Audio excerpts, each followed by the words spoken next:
એસએમસીની સફળ રેડ 31 ડિસેમ્બરને લઈ બૂટલેગરો સક્રિય, વાડી પોલીસ ઊંઘતી ઝડપાઈ.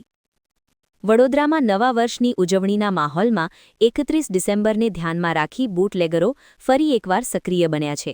આવી સ્થિતિમાં એસએમસી એટલે કે સ્ટેટ મોનિટરિંગ સેલ દ્વારા એક મોટી સફળતા હાંસલ કરવામાં આવી છે, જ્યારે સ્થાનિક વાડી પોલીસની કામગીરી પર સવાલો ઊભા થયા છે. ડભોઈ રોડ સ્થિત જય જલારામ નગર વિસ્તારમાં એસએમસીએ ગુપ્ત બાતમીના આધારે દરોડો પાડી મોટી માત્રામાં વિદેશી દારૂનો જથ્થો ઝડપી પાડ્યો હતો. રેડ દરમિયાન કુલ 2765 નંગ વિવિધ બ્રાન્ડની વિદેશી દારૂની બોટલો સાથે અન્ય મુદ્દામાલ મળી આવ્યો હતો. ઝડપાયેલ મુદ્દામાલની કુલ કિંમત અંદાજે ₹15,51,000 હોવાનું જાણવા મળ્યું છે. આ કાર્યવાહીમાં પોલીસ દ્વારા બાબુભાઈ રાઠવા અને અજય યાદવની ધરપકડ કરવામાં આવી છે, જ્યારે આ કેસમાં સંડોવાયેલા અન્ય 8 લોકોને વોન્ટેડ જાહેર કરવામાં આવ્યા છે. એસએમસીની આ સફળ કામગીરીથી દારૂની હેરાફેરી પર મોટો પ્રહાર થયો છે, પરંતુ સમગ્ર ઘટના વાડી પોલીસ સ્ટેશન વિસ્તારમાં બનવા છતાં સ્થાનિક પોલીસની નિષ્ક્રિયતા સામે પ્રશ્નચિહ્ન ઊભું થયું છે.